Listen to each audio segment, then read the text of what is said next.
Kasama mo yung anak mo pero hindi mo kasama kasi nagsiselfone ka. Kapag andyan ka, kasama mo yung anak mo, spend ka ng oras. Kahit sabihin natin di mo ba maintindihan yung sinasabi ng bata kasi masyado pang baby, spend time. Ang gawin mo, i-silent mo yung cellphone mo, ilagay mo sa bag ng misis mo para di mo magalaw. Bilang tatay, alam ko busy ka. Lalo kung parehas tayong negosyante, mayat maya may nagte-text, di ba? Hindi ko sinasabing perfecto ako, minsan sumasabi pa ako dyan.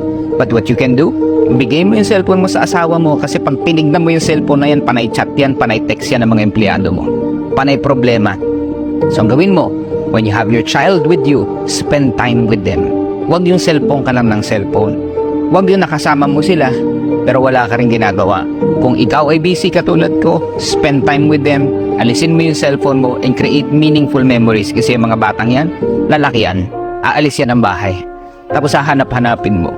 Tapos ang masakit, gusto mo mag-spend ng time, wala na, malaki na, ayaw na sa'yo.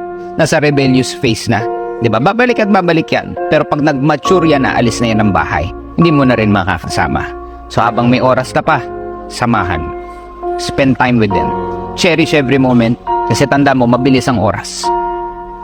Huwag sana dumating yung panahon na kung kailan mo sila hinahanap, doon mo pa lang sila sasamahan at ang masakit, wala na sila.